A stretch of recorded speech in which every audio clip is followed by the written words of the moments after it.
Tech Talk with Matthew Dickerson. Matthew Dickerson. Tech Talk. Sit back and relax. It's time to talk technology. Hello, all you fellow techno harvesters. Welcome into our digital orchard with a ripe fruit virtually dripping from the trees here at Tech Talk with Matthew Dickerson. We've got a deconstructed fruit salad of techno tidbits in store for you today, and here, clad in his plaid shirt and denim overall, he's just off the tractor. It's our future farmer himself. It's Matthew Dickerson. How are you, Matt? Plaid or played? I'm never quite sure. I always thought it was plaid, but it's spelt played. It is spelt played, isn't it? So anyway, I'm going with plaid. It's probably the American version. Well, I was going to say, which will disappoint me enormously when I find out. I wonder if we just have stolen the American version. But look, I've had a frustrating week this week. We hear sometimes about the unsubscription problem. You temporarily subscribe. It's so easy to sign up, isn't it? It is easy to sign up and then to find the unsubscribe, or they'll have the issue where you've got a phone to unsubscribe and that's an international number, or they're not open during the hours that you want them to be open. So it seems like a tactic, James. I'm being cynical here. It seems like a tactic to make it hard to unsubscribe. But I had an absolute doozy during the week. I use a company called Hightail for my large files, and I've used them over a decade. I've been using them. Very handy. You want to send large files off. Typically, there might be video or large audio files. Send them off. People can send them to you. All sorts of wonderful things. Fantastic.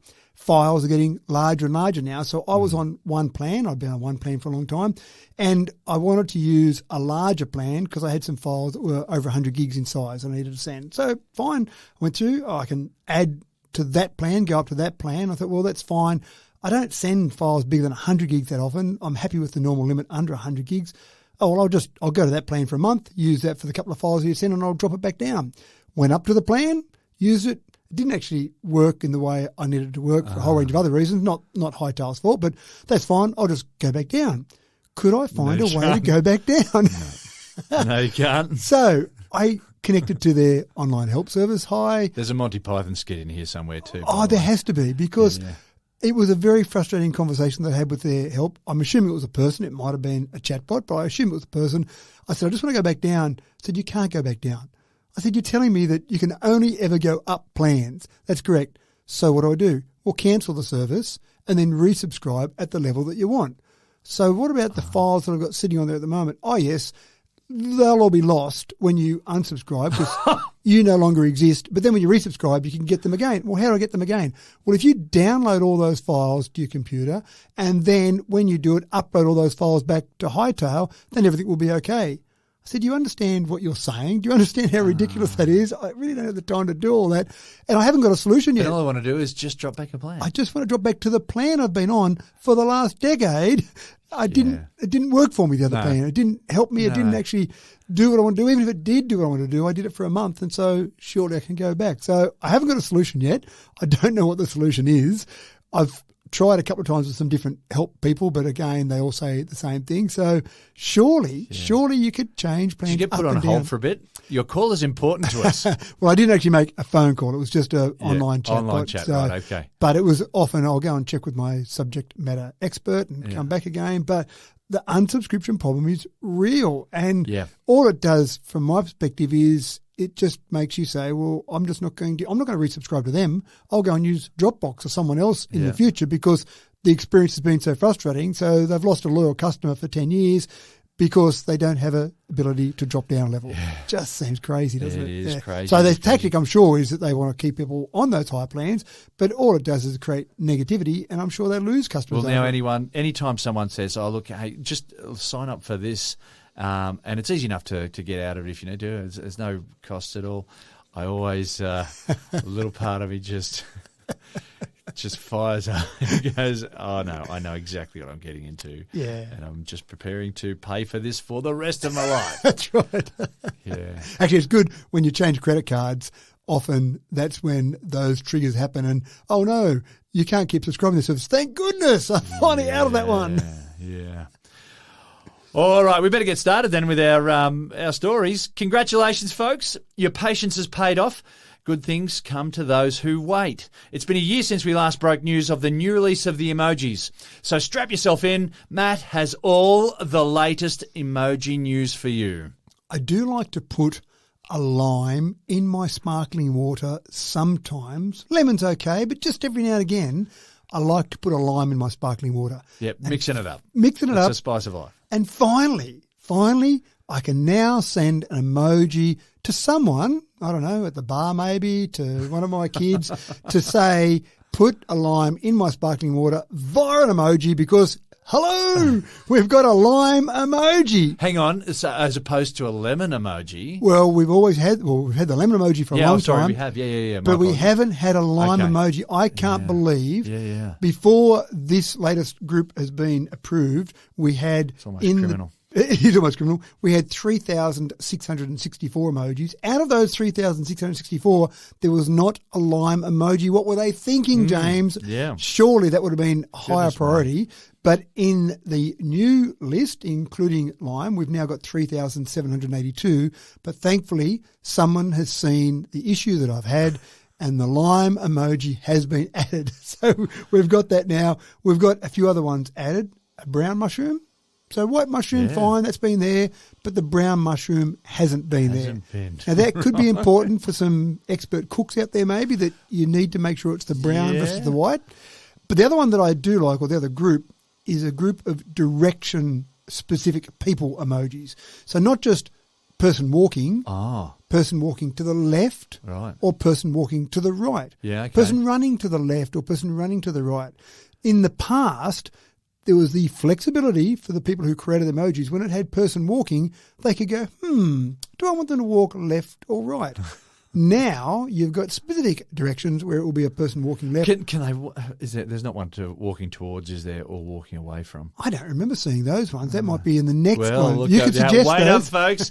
Stay tuned for this time next year. So the issue is, even though we're breaking the news now, the emoji list has been approved. So this is the 15.1 version of the emojis, goes alongside the Unicode standard version 15.1. This is done, and I know you love this part in particular, the Unicode Consortium. The fact that there is a group out there that consists of representatives from a whole range of different organisations that says yes to that group of emojis. Yeah, you need someone there who's discerning, and maybe more than just one person. You need a number of people. No, there's a group. You couldn't possibly have it done by one person. That's what a consortium is, I guess. So, yeah. That's right. And the consortium includes some big tech companies like Apple and Google and Microsoft.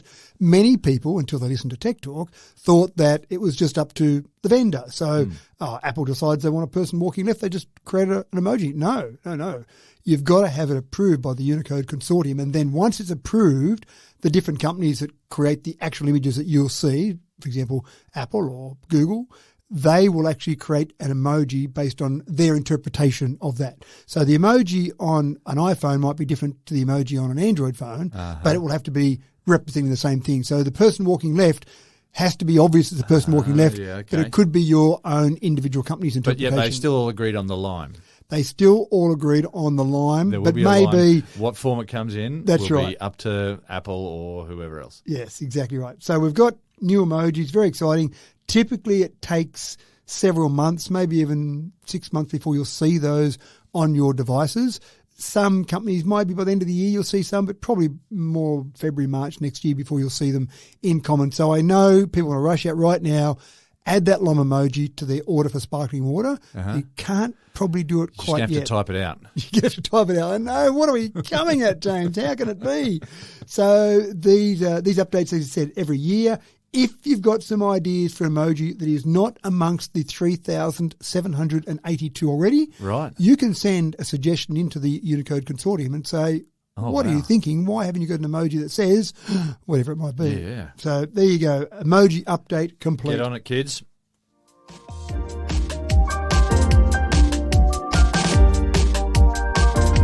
Now, I don't want to sound smug, but I'm going to anyway. My wife and I have a bit of an in-joke that if anyone ever drags us off at the lights, it's because we let them. It's the difference between needing to prove something and the confidence of just knowing. It's also another one of those cool things about owning an EV. They just go from zero to very, very, very fast, and they do it very, very quickly. Now, for new passengers and drivers alike, it always brings a childish giggle every time. No wheel spin, just G-forces. And that feeling that has been cranked up on the dial right up to 11 by some Swiss uni students recently, Matt. Absolutely. And I was just thinking there, do you actually get people sometimes at the lights who want to rev their engine? Yeah. And You can tell. And look, I don't want to poke at a particular group of people, but Lexus drivers, they love to flex muscle. And it's just like, do we want to take them on or not? Well, I had someone at the lights one day who was doing that behind me, revving away as if to say, you know, I've got a high-performance vehicle. Oh, and I'm not going to be involved in a drag race at the lights, breaking the law. Yep. But you just think, really, do you have any idea? Go and read the specs, okay? Your engine, petrol engine car that sounds loud and high performance, Yeah, exactly. maybe 4.5 seconds, maybe 5 seconds. You're dreaming, buddy.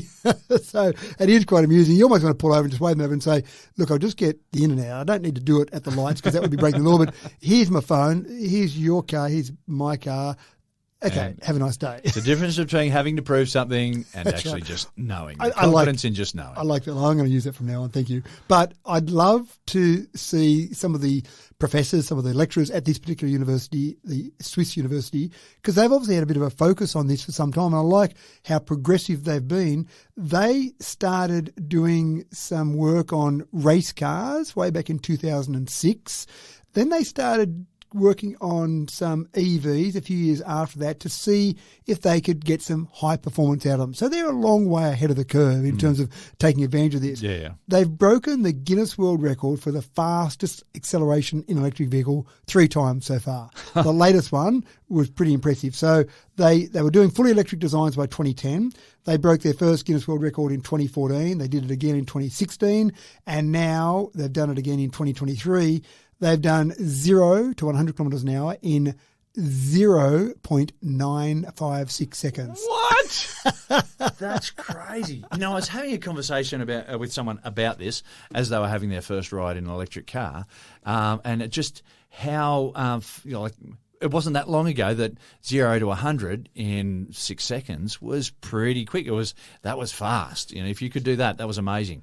And then, you know, these EVs come out, and the base models are doing it in 4.5. Exactly. And now, so your upmarket Teslas are doing it in 2.5.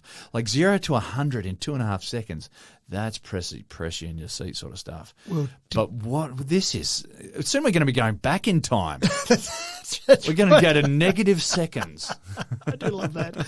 So to give you an idea of just how fast that is, I agree with you when you talk about speeds of old cars.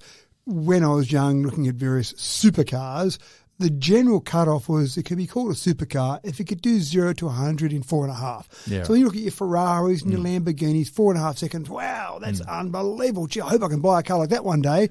Well, now, electric cars, that's only 4.5 seconds. What are you talking about? You're leaving them behind at the lights, aren't you? That's right. My wife is not a rev head by any stretch of the imagination, but her car does 0 to 100 in 3.1 seconds. Not 0.956 seconds, though. Yeah, wow. And to put it in some perspective, holy moly. Formula One cars, so if you want performance, then you think Formula One cars, they typically do 0 to 100 in maybe 2.8 seconds. Now, they do 0 to 300 pretty quickly as well, so they're probably going to beat you to 300 k's an hour. But 0 to 100, when you see those cars and they're just all performance, it's just a little cockpit and performance. It's almost like an aeroplane on wheels. 2.8 seconds, and you're talking 0.956 seconds. So how do they do it? Well, a few things. First of all, they made it light. Obviously, F equals ma, turn that around, A equals F over m, the less mass you've got, the faster you're going to accelerate with the same amount of force. So that was one thing. Then they put a motor at each wheel. So they've got a lot of power there to put down. So you see modern EVs, they've typically got 2 motors, one for the rear wheels, one for the front wheels. This one had a motor in each wheel or at each wheel. So that sounds pretty good. Then they said we still get too much wheel spin, even with all sorts of electronic controls. We just can't get enough traction out of, I'm assuming, fairly large tyres. So they put a vacuum system in so that it would actually create a vacuum underneath the car, therefore air pressure above the car, pushing more pressure down. Now, when you look at a Formula One car, for example, which has basically got upside-down wings at the front and the back, when it's doing 300 k's an hour, you want a lot of pressure down. Obviously, that can make you corner faster. But when you're at 0 kilometres an hour taking off, well, there's no air going over any sort of wing structure, so you're not getting forced suck down. yourself onto the road. Yeah, that's exactly right. And I was trying to be very. I thought you were going to pick me up if I said suck myself. That's why I said. That's why I said air pressure on top, pushing down. It's family show. That's right. Right. Well, I was more thinking about the physics that it's not really sucking you down. No, it's not. No, it's air pressure on top pushing you down. Right. Okay. All right. Moving on. I got you. Yeah. Yeah. So they've set it up so that they're decreasing that air pressure underneath, air pressure on top, pushing it down, giving enough grip for the tyres to start off from zero to get it going quickly. It only covers a distance of 12.3 metres before it's going 100 kilometres an hour. Wow. So that's not very far. 12.3 metres and wow. Yeah. Wow. I'm just seeing all these year 11 physics problems just coming through my head right now about I always tell them, now think about the numbers you've just calculated and does it make sense? And we're just turning all that on its head right now. That's right. If someone said that exactly right, they said 12.3 metres, you go, well, hold on, that doesn't make sense. You can't possibly do that. That's from one side of the traffic lights to the other. If you're falling out of a plane. Yeah, that's right. So essentially, this is not going to be used necessarily in a car tomorrow, although sometimes when you get some researchers doing some cool things like this, you do end up with some of these things in production cars. I don't know if we're going to see production cars with a vacuum system underneath, but maybe you will. Who knows? So some of these various things, but I'm sure the idea of motors at each wheel, I'm sure that's something that could be applied quite easily to production vehicles. So it just sounds like a lot of fun. I mean, I'd love to be a student at this university. They're going, right, our next one we're going to design. Okay, let me get on that project. That sounds like cool fun. And then, of course, we've got to beat the 0.956 second mark. But imagine the competition to be the driver. I reckon there'd be a lot of kids there who'd say, I want to be the driver. They probably put them on the scales. Whoever's the lightest gets to be the driver because, again, that little bit of extra weight. About what sort of support does your neck need? You need a special seat to lock your head in. Well, it's similar to an ejection seat in a fighter aircraft. Well, maybe they do need to do something where they pressurise the suit they're sitting in. I didn't actually see any images of the students, how they were dressed to actually get in this, but maybe it's like an F1 fighter pilot, not F1, maybe a fighter pilot, that you need to have some sort of suit to keep blood going through your body and not having your brain stuffed with blood. Wow. So, anyway, it sounds like good fun. And what we will see in the real world, let's keep an eye on that. But they would have been working on aerodynamics. They would have been working on traction control. They would have been doing a whole range of really cool things on this car that maybe we'll see in that next car you're dragging off at the traffic lights. Probably. We might hold off. Might be a while before that appears on the road. Maybe. Yeah.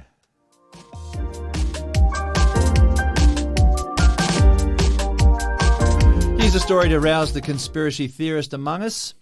The iPhone 12 has drawn some concerns over the amount of electromagnetic radiation that it emits, and the French government is responding in a very serious way.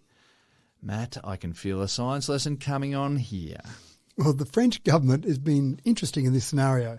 The iPhone 12 has been sold in France for about 3 years now, and they've got some new testing processes, which suddenly they say, sorry, we're going to ban the sale of the iPhone 12 because the radiation coming out of it is too high. But it's been okay for the last 3 years, and around the world it seems okay. So I don't know whether maybe their testing equipment is a bit different or maybe it's a bit faulty. Apple have responded, to be fair to them, and they've said, here's a new update specifically for France that will change the radiation profile. So now go and do some testing on that because at one stage they were going to recall all iPhone 12s in France. That doesn't sound like a good thing for all those iPhone 12 users out there. And then you start to say, well, what about around the rest of the world? If it's just France, surely there's nothing different to France. So why is it not everywhere around the world? So let's go into it a little bit more. And so I want to go back a little bit in history and look at a couple of things there. And also just look at the rules and regulations in some of the countries around the world around specific absorption rate, which is how we judge the radiation coming out of mobile phones to basically declare them safe. Go back to the 13th of May, 1897, just before we were born, a few years before we were born. Lovely time. That's right. Marconi sent the world's first radio message across open water. So there's a radio message being sent out in the world. Since then, you can safely say we've increased the level of man-made radio telecommunications around the world. Every radio signal, every TV signal, every mobile phone call is broadcast into space and is continually travelling. That's right. So you've got a fair bit of additional radio frequency noise out there in the atmosphere. 3rd of April 1973, our good friend Dr. Martin Cooper from Motorola made the very first mobile phone call. Now, we didn't see them commonly used from 1973. In Australia, we had a 007 system from 1980, but I wouldn't really call that the start of mobile phones in Australia. 23rd of February 1987, the analogue mobile phone network was turned on in Australia. And it was turned on in other places around the world before that. So let's say in round numbers, let's just say 1990. In round numbers, we've had about 33 years of mobile phone communications in places around the world. We've had 126 years of radio communications across the world from different formats, different frequencies. But we're also being bombarded with various frequencies from outside. That's right. Us. So the sun sends radio waves towards us right now. Yeah. Yep. So we've got things like that happening, which people tend to ignore in any of the conspiracy theories. So we're doing that. Now, you would think, a bit like smoking, if you've got something that's been around for that long, you would see some sort of medical impacts. The World Health Organization has said we have no proof of any effects from mobile phones or even radio frequencies that we're using in normal day-to-day life causing any negative health impacts. And there's a reason for it. There is a reason for it. There are actually a number of reasons for it. And if I look at smoking, because I've heard the argument, we had smokers out there for a long time, and now, look, we've discovered this. But smoking is a bit different. Firstly, you're inhaling carcinogens, so that can't be a good thing. Don't do it. And the second thing is that we knew about smoking for some time, but there was a bit of a campaign by various organisations to try and cover it up. But the medical information was there for a long time, and we've had that around for a long time now. Yet we're still smoking, but that's another issue altogether. But the big issue here is ionising radiation and non-ionising radiation. Yeah. So in general, my simplistic understanding is ionising radiation is enough energy to move an electron out of the shell that it's in. Yes, and the frequency of the EMR, the electromagnetic radiation, will have a specific energy according to equation E equals HF. But anyway, yeah. So when you talk about that, that can change the molecular structure. That's right. Oh, not changing the molecular structure. It's just making an atom more reactive by bumping electrons off. Right. And so things like X-rays and gamma rays. Yes. We know. Now, they are low ionising radiation. All radiation is low ionising, but X-rays and gamma rays, if delivered in concentrated enough doses, if you're getting 1,000 or 1,000,000 lottery tickets, and you're going to increase the chances of one of those. Yeah, so typically when I break my arm, I go and have an X-ray. Yeah. I'm probably not going to have anything drastic happen to me from that one X-ray. No, that's right. But if I'm a radiographer, then I'm going to stand behind a lead suit or a lead room to do that, because if I'm doing 100 X-rays a day, as you say, there's a pretty good chance that eventually I'm going to have some sort of issue. That's right. The important part here, of course, is that radio frequencies are non-ionising radiation. That's right. They don't have enough energy. That's right. So at a low enough frequency and a low enough energy. Now, microwave ovens. So here's a perfect example. Again, one of these arguments I sometimes hear. Well, hold on, microwave ovens, they're non-ionising radiation in there, which is correct. Yes. But they're at a fairly intense level that can heat things up. So they're not ionising, they're not heating your food by ionising it. They're just adding extra energy to the liquid molecules to make them move faster. So they're essentially vibrating. Yeah. So they're getting hot. Yeah. So when I put my cold cup of coffee in there, I must admit I wouldn't use a microwave for a coffee, but just assume I do. Put my cold cup of coffee in there and I hit it with the microwave. It's exciting the atoms in there to get hot by moving faster. That's right. But I'm still not moving electrons out of a shell. No. So if I put my hand in a microwave oven and turned on, then I might do some damage because my blood's going to get pretty hot. That's right. There. Absolutely. Assuming I could put it through there and have it separate to the rest of my body. But a mobile phone is obviously nowhere near the amount of energy that a microwave oven is putting out. Much less intense beam of microwaves. So, or even radio waves, I should say. The way we look at the safety of that in terms of an incredibly safe threshold is a thing called the specific absorption rate. And they have two levels for this in mobile phones. They have a specific absorption rate at the head and a specific absorption rate in the body. So they do tests on this to say each phone that comes out, and there's other electronic devices as well, but just focus on phones for the moment, they say, different organisations around the world say, right, specific absorption rate, here's the rating for this mobile phone. So to give you an idea, the Australian Radiation Protection and Nuclear Safety Agency, rolls off the tongue, yeah, easy, has got a SAR limit of 2 watts per kilogram averaged over 10 grams of tissue, and that's for head exposure. Right. So in other words, they're saying if you've got 10 grams of tissue, we think 2 watts per kilogram is safe. And when you look at mobile phones, and if you look, in fact, at the iPhone 12, then Apple's official SAR rating, and I assume they don't just make it up and write down a number. I'm sure they have some external organisation that tests it. They've got specific SAR ratings of 0.98 watts per kilogram for the head and 0.99 for the body. Different organisations around the world often talk about 2 watts per kilogram, or sometimes per head, and sometimes it might be 4 watts per kilogram for the body. Different organisations around the world, different regulatory bodies can have different levels, but 2 and maybe 2 and 4 seem to be fairly common numbers.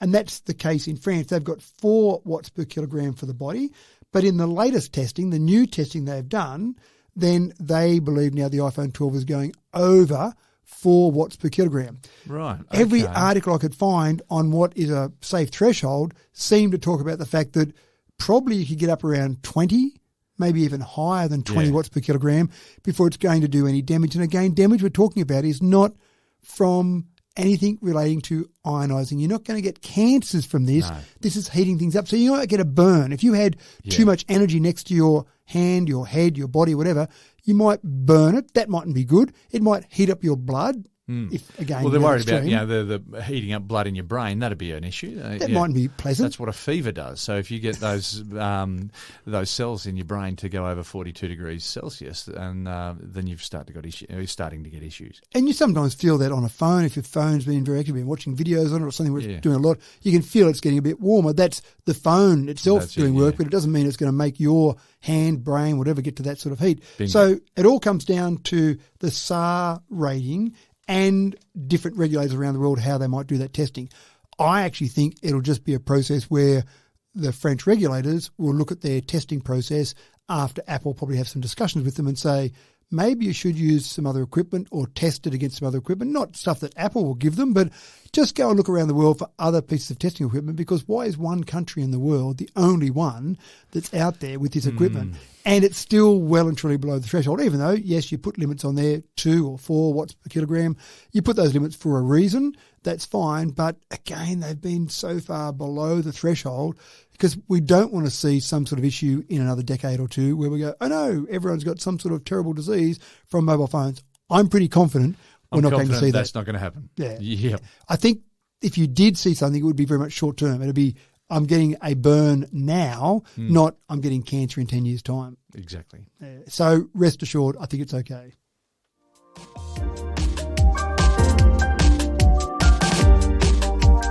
For the longest time, it seems like dating apps have been all about the hookups, with next to no responsibility for the well-being of its clients. Indeed, the motto, let the buyer beware, seems to be the rule of thumb. Well, the Albanese government has declared that enough is enough, and dating apps are going to need to employ some sort of code of practice, a protection for its Australian clients at least, to hold those with malicious intentions accountable. Matt, what are the details on this? I'm actually a bit out of touch with dating apps. I've been married for 28 years, so I've never actually... me that you haven't been using dating apps. I haven't. 28 years ago, you didn't have a dating app, you didn't have a smartphone, but I always get confused when people say about swipe left or swipe right. I go, hold on, which is the good one and which is the bad one? I've got no idea. Yeah, Right.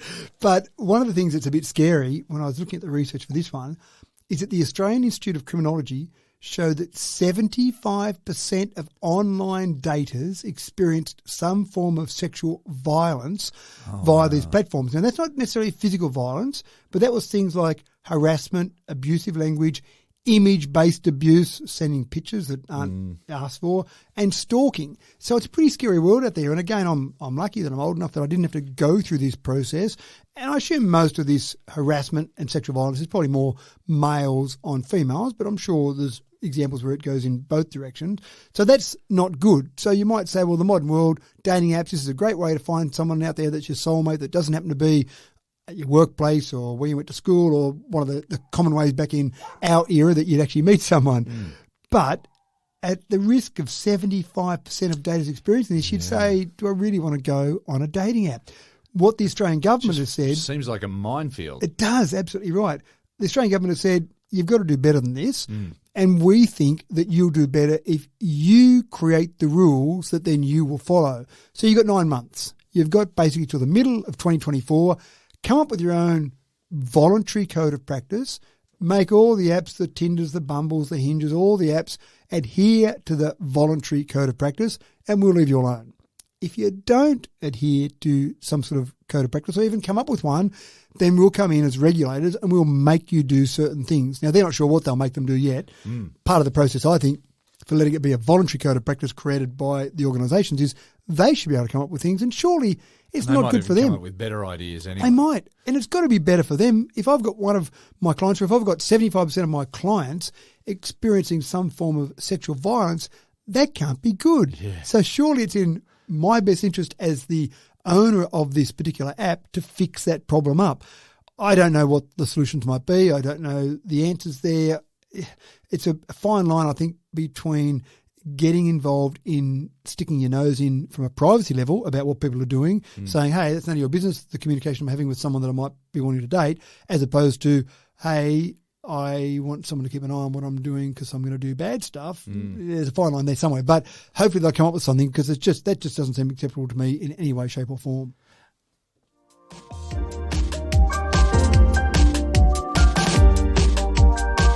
These days when we need to know the answer to something, we just Google it. Everyone does. Googling's a thing. People don't Bing or Yahoo. I can't even name any other search engines out there, so it's just such a monopoly on the search engine market by this Google juggernaut. But the US Department of Justice has finally taken exception and is taking the internet giant to court. Matt, what is going on here? And am I going to even survive if Google has to make a step back of any form at all? Well, the solution might be interesting, but I remember I'm old enough, I've been in IT long enough, that the whole Microsoft antitrust trial last century was a big deal. It was, yeah. And that was this whole thing about Microsoft being accused of antitrust practices. And I remember at the time, and I used to do a bit of work for Microsoft around that sort of time. I used to go to America regularly. And I remember talking to some Microsoft execs, and their logic was, we've done really well. We have created an organisation that is getting to the stage where it's a majority player. Isn't that what every organisation in every sector wants to do? You want to be the number one. Yeah, that's right. You're trying to win the competition. Microsoft won the competition. They won it. They smashed it. And then they were in trouble because they were too good. Too good. And it's a bit the same with Google, although we'll see what happens out of the antitrust trial. But at the moment, it's usually about 92% of searches done across the world Google. And a bit like you say, well, what else do you use? How come it's only 92%? Because when's the last time you used something else besides Google? I have binged stuff in the past, but right. I'm sure it was accidentally. That's right. Because I didn't realise I wasn't on the Google search engine. Well, and this is the thing. The Department of Justice has filed a lawsuit against Google. This is probably, I don't know if they did it deliberately because of this or it was a bit of an in for them, but the European Union fined Google, get ready for this, $6.126 billion. Wow. That seems like a fairly big fine. That would be for me. I'd be hurt by that. But when you consider that Alphabet, so Google's parent company, is worth $2.6 trillion, and they generate $348 billion every year in ad sales, $6 billion. That's a day of sales. Well, a little bit more than that, but that's a week of sales, basically. Yeah. So, a week of sales, damn, don't like that, but there you go. I'll just move on and keep doing what I'm doing. One of the things that's coming out in some of the information that's going through so far is that Google spends $15.5 billion each year to be the default search engine on platforms like Safari and Firefox. So they're paying a lot of money to be the default. So they're trying to monopolise the market. But again, that just seems like smart business to me. If Safari or Apple takes a lot of money off Google to make it the default, they say, well, it's good business for us and maybe our phones can be a little bit cheaper. Who knows? So the argument from Google is that you can change the default search engine, which you can, but it's a bit like the unsubscription problem. It's not that easy. And they've got experts, the DOJ's got experts talking about the psychology of it and the process to change the default search engine. So what do people do? They just leave it the way it is. And that's why they've got 92% of the search engine market. I don't know where this is going to go. The trial is going to go for about 10 weeks. So there's a long way to go on this. they don't expect a ruling to come out until maybe early next year, maybe I think probably even middle next year, but sometime around early to mid next year to see what happens. And then it always is, what's the flow-on effect? What is going to happen with other companies then? Is there something that might happen to Meta, to Facebook? Is there something that's going to happen with other companies around that? But look, I'm interested to see where it goes, and I'm interested to see as well whether Google have just been good and clever in the way they've gone about things, or whether they've done some things that are underhanded and dodgy, which is probably what the DOJ is saying they've done to get to this market position.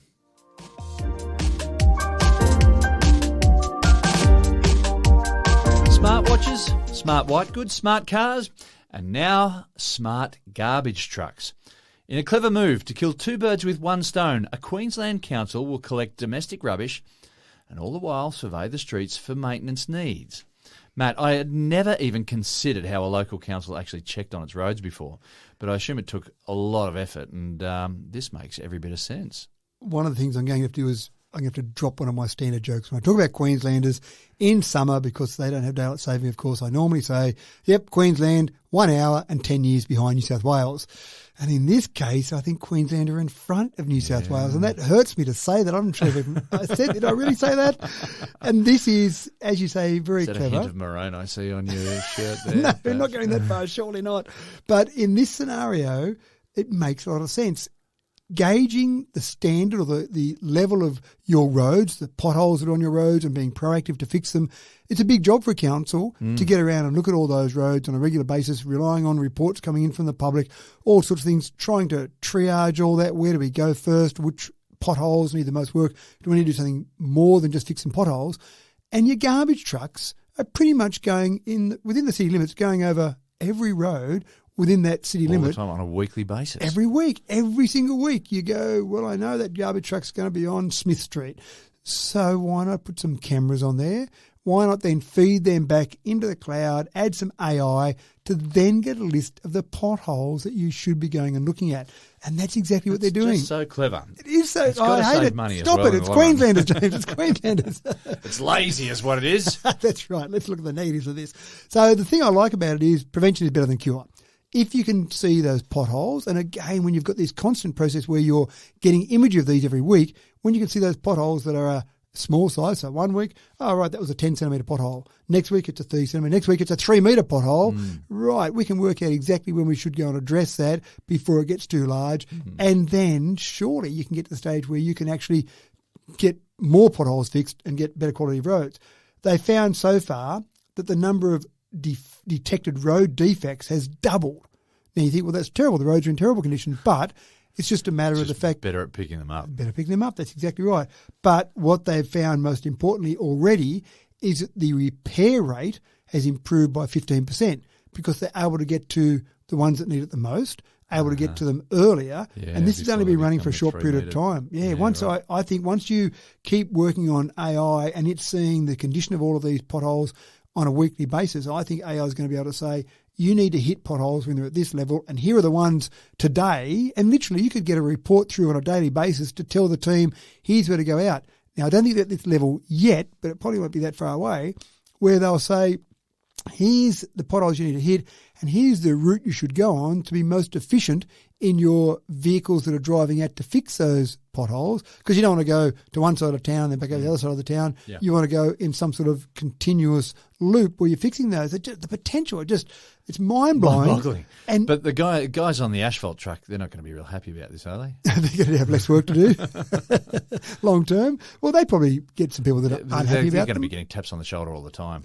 and saying, come and fix my pothole. Yeah. Well, they probably get it now. Maybe. Yeah, probably do. Can you imagine if you were one of those guys that did that and you're out at a party on a Saturday night? Oh, James, can you just stack up my street? There's a terrible pothole up there. Oh, we've got to go and listen to this AI thing. No, just stack up my street. It's the worst one anywhere.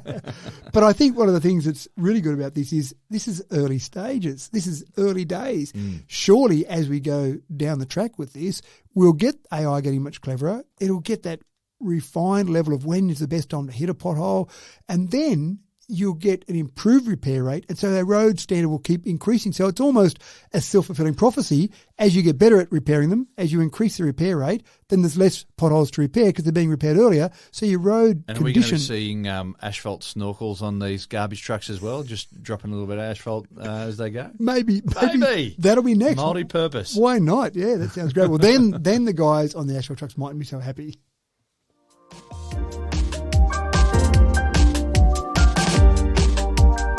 There are a bunch of ways for you to travel a little bit more greenly on the daily commute. Public transport has been around for yonks. Carpooling became popular a couple of decades ago. In the past decade, cycling has made a resurgence, particularly with electric bikes and scooters and such. And of course, EV sales are on the way up in recent years. But in the City of Angels in the US, an organised EV car-sharing enterprise has kicked off to reduce traffic and reduce emissions, and this could be the start of much bigger things. So where does the City of Angels come from? Why is LA the City of Angels? Well, Los Angeles means City of Angels. Oh, does it really? Ha-ha! There you go. You just learned that? I have. Goodness me. Well, there you go. There's something I've just known forever. And from what language? Is it it must be Spanish, I want to say. Yeah, okay. Yeah, there's so much Spanish influence that's on that side of the So when they named that, did they say there are angels here, so we call it Los Angeles? It's just a nice place to be, okay. So it must have been blessed by angels. Learn something new every day. Thank you. So Los Angeles, City of Angels, apparently. I can use that now. There you go. It's got some good car sharing processes out there, and the stats are quite impressive. For every car share vehicle that's deployed, it takes anywhere from 7 to 11 vehicles off the road. And that makes sense because when I own a vehicle, I have it parked in my garage at home. And then I go somewhere, I drive it in LA, you might drive it for half an hour, and then you park it at, say, your workplace. Or you're doing some shopping. You might be at a shopping centre, it might be parked there for the next few hours, and then you drive it somewhere else and it's parked somewhere else. So for most people that drive a car, its actual utilisation rate, if you judged your cars on a utilisation rate, it might be at a very low utilisation rate. It might be 5% of the time. Most of the time, the car would be sitting parked somewhere. But a car share car, you drive from point A to point B, you get out, someone else gets in and drives it somewhere else. So it makes sense. And so it's actually interesting to see that data. Yeah, wow. I had never wrapped numbers around it before. It would take enormous coordination, though. It seems to work okay, though, because you've got certain parking spots where car-sharing cars are parked and people just walk along to them. They've got their app, they pull it out and they say, I'll take this car. Right. And they drive to another parking spot that's designated for that particular car sharing. I've seen them in Sydney. I haven't seen them in LA, but I've seen them in Sydney, for example, and I think it's a pretty good concept. Yeah. There are some community groups, so companies that are trying to make money out of it are obviously charging certain rates, but in LA, there's some community-based non-profits that are doing it, and they're charging hourly rates down as low as $4 an hour, but probably more commonly around, say, $10 an hour. And you think about how much it costs to run a car, $10 an hour for the time you're using it would be incredibly cheap. The main cost of owning a car is depreciation. Yeah. If you're not depreciating, if you're just paying $10 an hour when you need to use it, that sounds pretty good. Most of these cars, the car sharing cars, are EVs for a whole range of reasons, but the number one reason would be cost of running. If you've got a petrol car, the cost of running that, assuming that these are going to do a lot of kilometres, would be quite expensive. But with an EV, the main cost is the purchase price and then whatever depreciation. The cost of actually running it, the electricity, would be minimal in the whole scheme of things. And that's the second part that's good, is that people are using these cars and they're getting experience driving an EV. And suddenly they're saying, oh, it's not as bad as I thought. Gee, the acceleration is good. I dragged off that Ferrari at the lights today. I'm not encouraging that, folks. But so there are some pretty good examples there. So there's one company in LA called Miocar, M-I-O-C-A-R. They've now got 37 EVs in their car sharing pool. So there's companies doing it, and essentially you've got different organisations, even different departments. So Washington State Department of Transport allocated $2.8 million to support EV car share programs. And when you think about it, it makes sense because you're going to get some more cars off the road. You're not going to have all those cars on the road, but you're going to use the resources you've got in cars more efficiently, and then again you might get more EVs being used out there. So good idea. I probably don't see it working that much in a regional area. Regional areas, if you haven't got a car in a regional area, it's pretty tough to get around. Yeah. But in metropolitan areas around the world, absolutely this is a great idea. And not having to worry about where you're going to park it at home as well.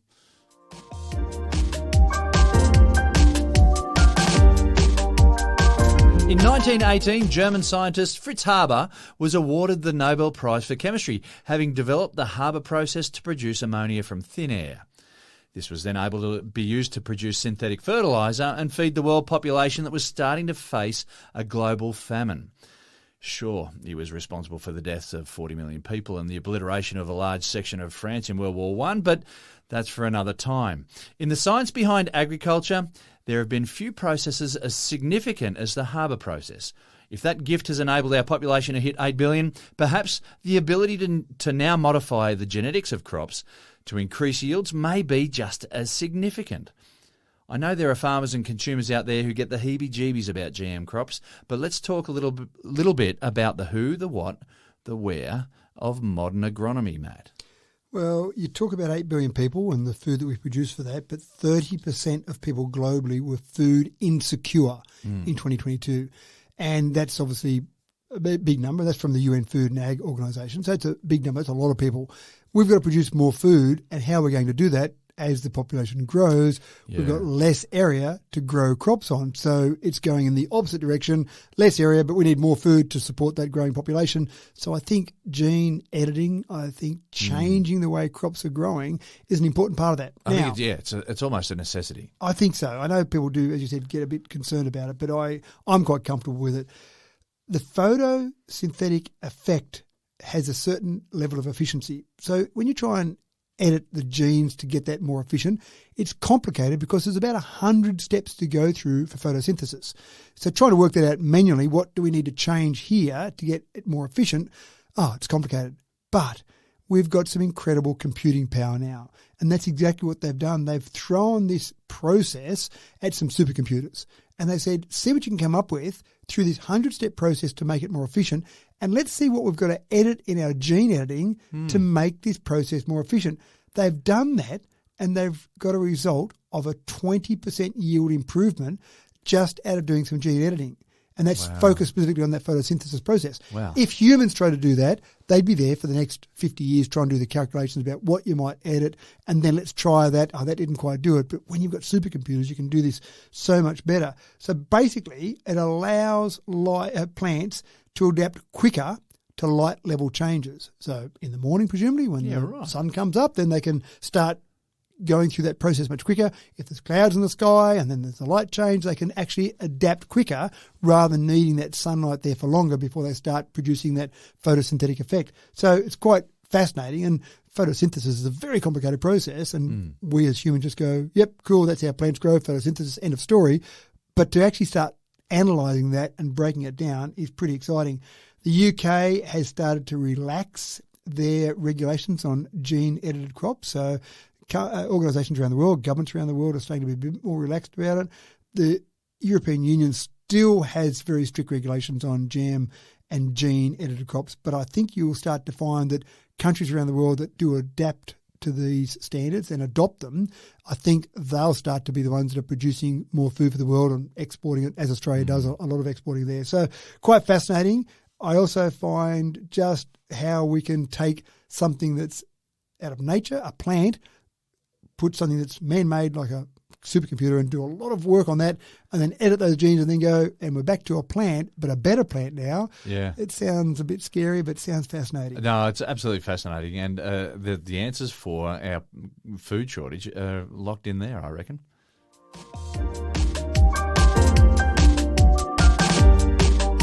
In recent months, I noticed car parks getting somewhat quieter. And by that I mean turning around and being surprised by the fact that there's a car right behind you, hot on your heels. You never heard it coming.